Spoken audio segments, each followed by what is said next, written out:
The homeworld of Emperor Palpatine, Naboo, located in the mid-rim territories of their trailing sectors, is a planet of both startling beauty and hidden complexity. Here, nature and civilization intertwine into an elegant dance, unspoiled by the passage of time. As we touch down upon its verdant surface, the landscape unfolds before us in a breathtaking panorama of rolling plains, whispering meadows, and dazzling lakes that reflect the azure sky. Standing profoundly on the cliffs, we find the great capital city of Theed, crowned by its resplendent palace. This city, steeped in history, stands as a testament to Naboo's fusion of art, tradition, and governance. From the courtyards, one can hear the harmonious blend of voices singing songs passed down through generations, their melody resonating with the call of native birds that glide through the soft, perfumed air. The people of Naboo were governed by the ruling monarchs, of whom were elected every 2 years. Mostly queens, the monarchs are renowned not just for their regal bearing, but for their remarkable leadership, often assuming the throne at a young age. These monarchs are trained in diplomacy, strategy, and the arts from childhood, embodying the delicate balance between tradition and progress that defines the people. With eyes that seem to hold the wisdom of their ancestors and a voice that commands both respect and comfort. Each monarch holds the weight of the planet's aspirations upon their shoulders. Most famed among these rulers is Queen Padme Amidala, whose reign became a symbol of courage and steadfastness.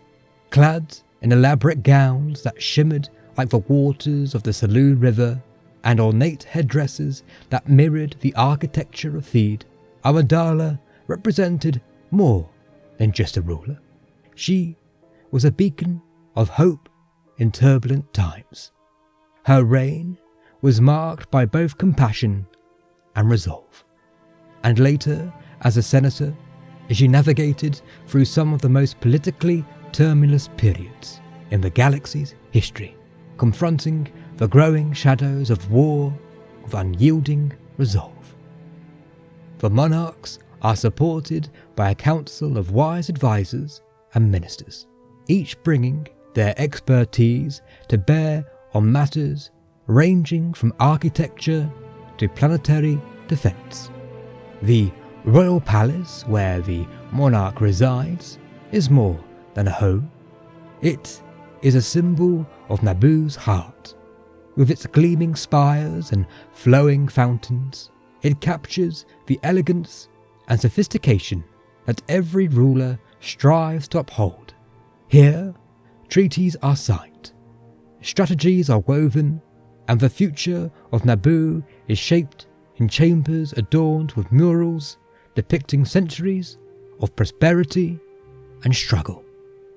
Yet, despite the regal splendour, there is humility in the hearts of Naboo's sovereigns.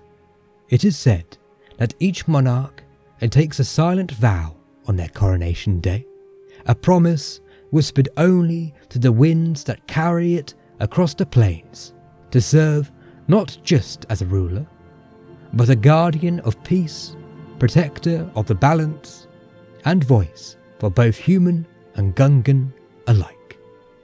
The Gungans of Naboo are a proud race, whose presence on this lush world predates even the grand marble edifice of Theed.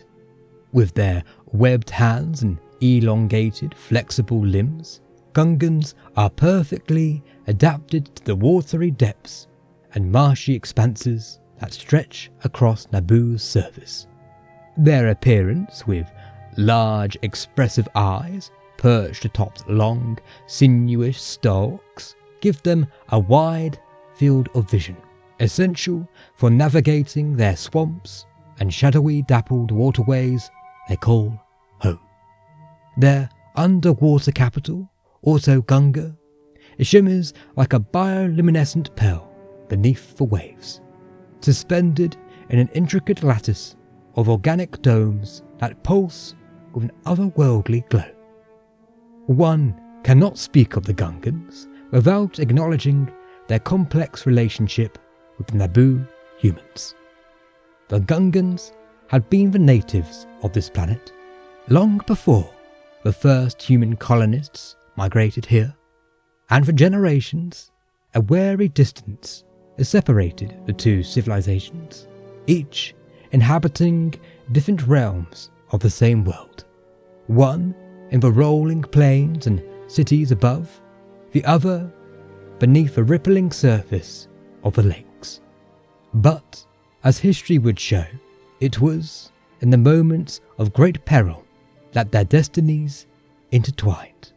In the face of an invading force, it was Queen Padme Amidala who reached out, bridging the divide between land and water, uniting Gungans and humans under a single banner of hope and resistance. Such a shame that her death stunned the entire planet for years of mourning.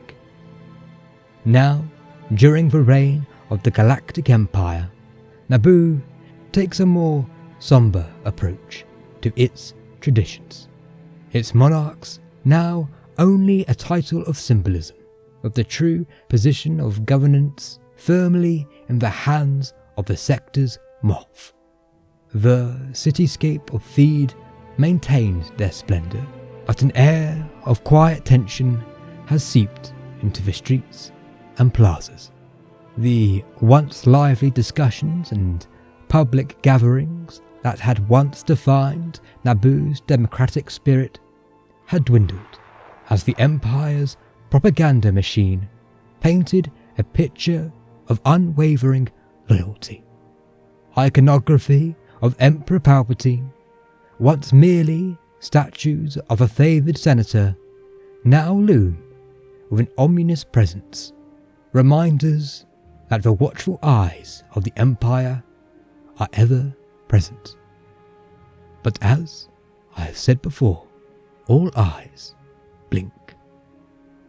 As we leave this graceful planet burdened by sorrow, I see a flicker of hope that endures, quietly nourished by those who remember the courage of Padme Amidala and the unity forged since the Battle of Naboo.